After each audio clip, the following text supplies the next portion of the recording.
for Reiki. And the things that you learn, and because I don't know about you, but when I do energy medicine, I feel my hands get really hot. I feel the energy. And my dad recently had a hip replacement and was down at Beth Israel, and they have Reiki practitioners there. And came into the room, and my dad is a total traditionalist, you know. And so this young lady introduces herself, says, you know, we offer this, would you like it? Now, both my sister and I were like, do it, Dad. And he's like, what are you going to do? And so she says, well, you just lie there. And so she starts to work on him. And all of a sudden, you know, my niece texts us, because we were all in the room, and she texts us, is he sleeping? And we're looking, and when she finished, you know, he kind of opened his eyes and said, were you touching me? And she said, no. And he said, but I felt like heat. I felt like you were touching me. I could feel where you were touching my body, but she wasn't. She stayed. She kept her hands off the body. Yeah, she kept her hands off the body. Just off the body, but it was still penetrating. Right. He was still able to have the full experience. And he thought that, he says, that was really good. Besides feeling really relaxed, because he did fall asleep, but he said, I feel, you know, kind of like my muscles feel really relaxed. And he was like, you're coming back, aren't you? So I thought, whoa, that's, you know, for someone who like doesn't believe in any of that stuff, it was great. It was great to see someone who went from, you know, okay, sure, try it, I'm here, got nowhere else to go, got my hip done, to you're coming back tomorrow. Which is the best way for people to understand what Reiki is, and from how it feels, to have the experience of it. To be able to experience Reiki, and very common to what you're describing is people might feel it as a light touch in their energy field, not even on their body, or they might think that it's a touch on the body, and it could be either.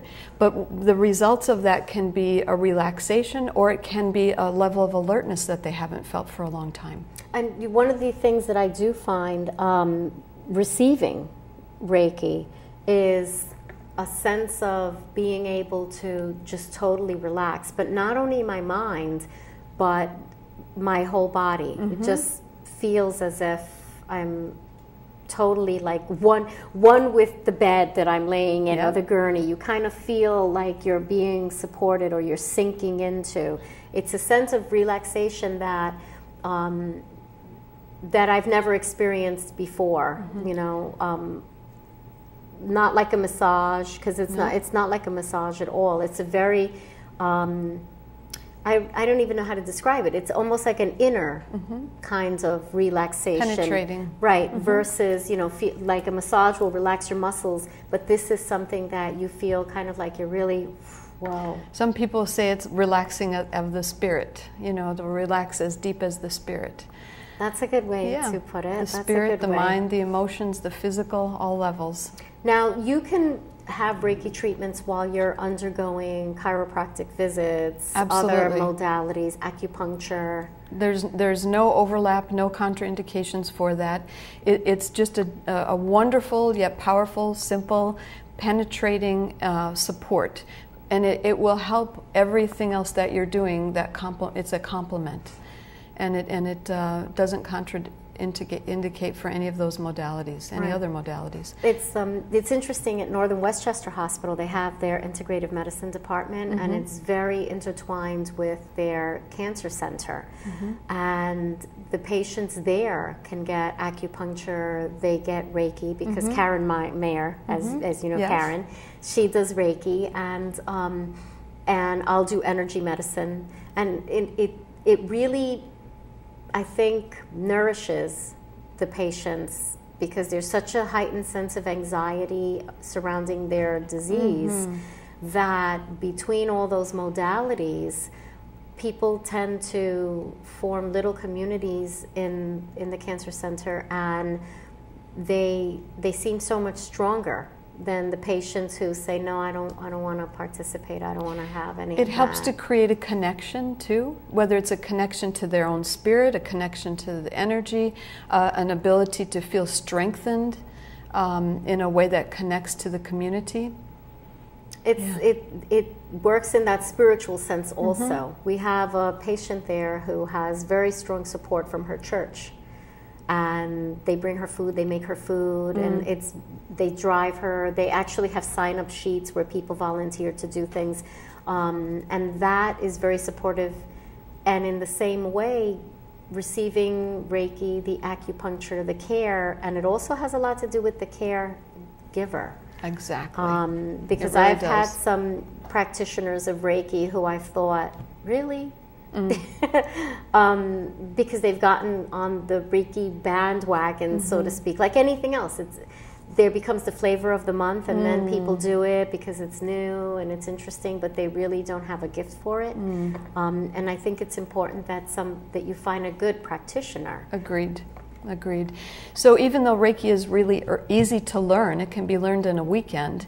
That is what supports the bandwagon, because it seems so easy to get certified as a Reiki practitioner.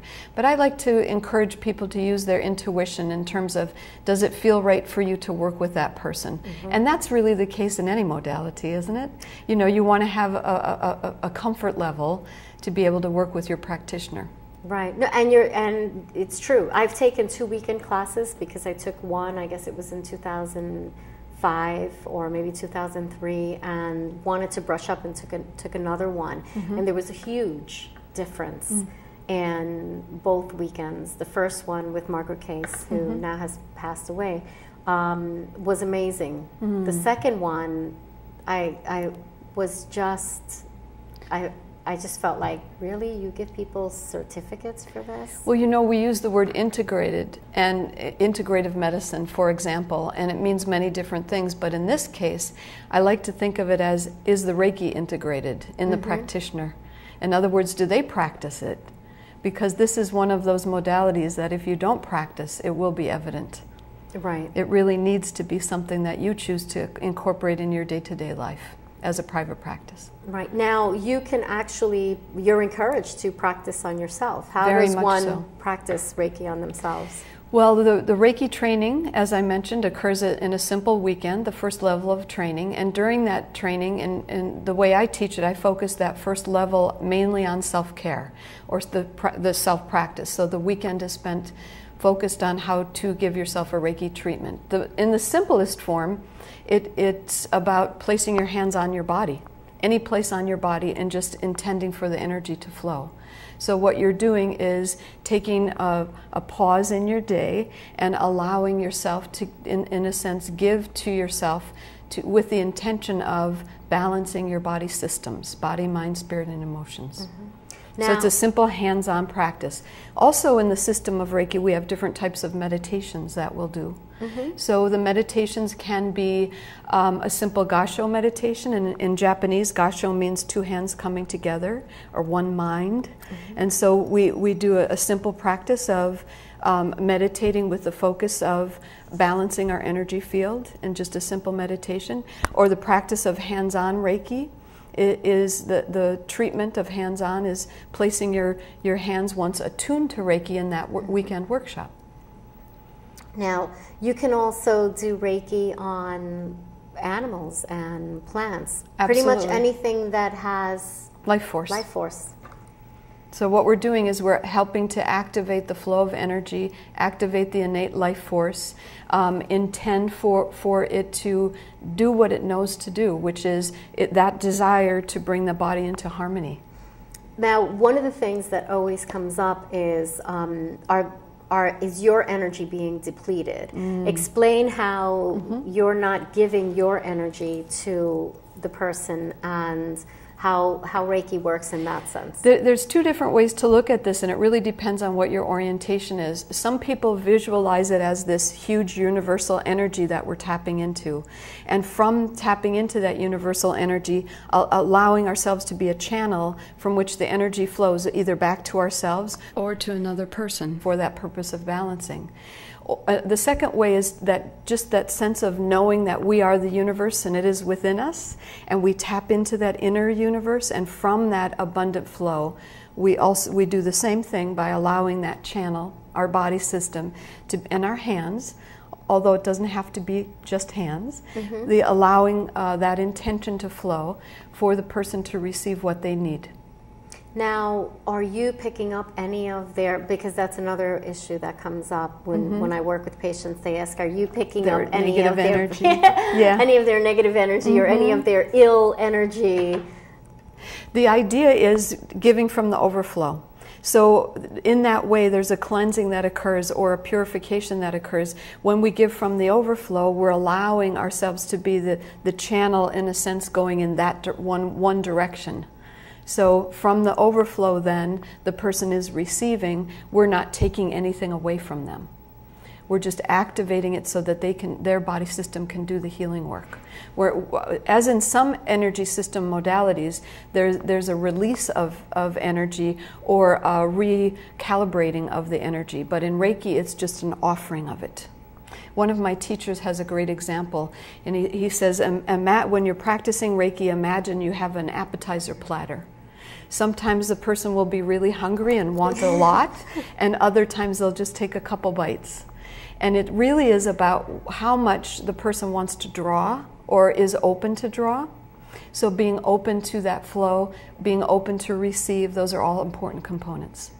Well, I'm a strong believer in Reiki, and I know it's recognized by the National Center for Complementary and Alternative Medicine as a modality that promotes well-being and overall health. And I want to thank you for being my guest, because you are a great practitioner.